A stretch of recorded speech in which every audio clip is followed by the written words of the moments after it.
Hi, I'm Steve Jones and I'm going to tell you what hydrogen is. Well, we all know hydrogen is a colourless gas.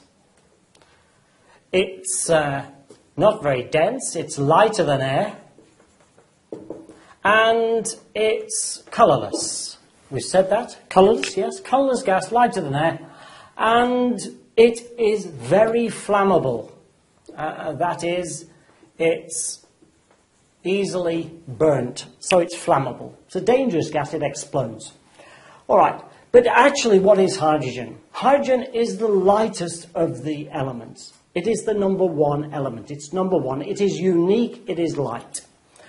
It is in fact a proton because hydrogen contains one proton and around it one electron. So you can't get simpler than that.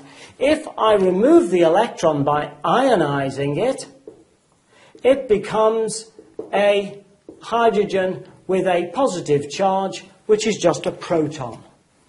And people say, well, you can't isolate protons and neutrons, but you can, because here it is, one proton all on its own. Neutrons are found on their own as well.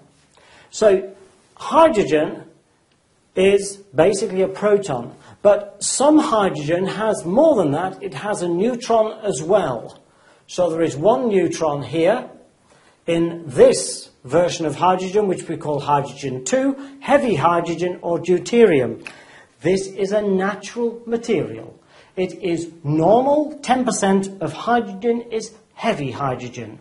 And therefore we have a substance called heavy water, which is used in the nuclear industry. Heavy water is about 10% heavier than normal water.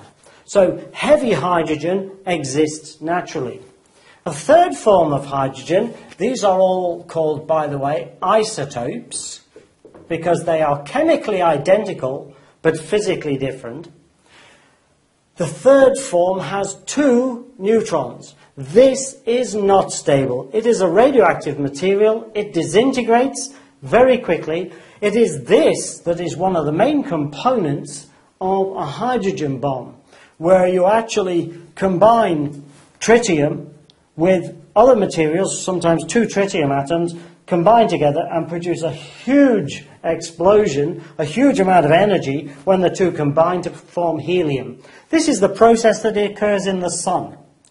So what we have here is hydrogen, which is something we're very familiar with because hydrogen is in water and it's in methane, for example. Hydrogen is one of the basic components of everything around us because water is one of the basic components.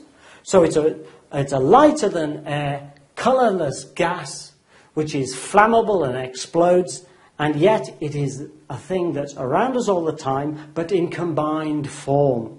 So that is what hydrogen is. Now here is an explanation of what other things hydrogen are about. So that is what hydrogen is.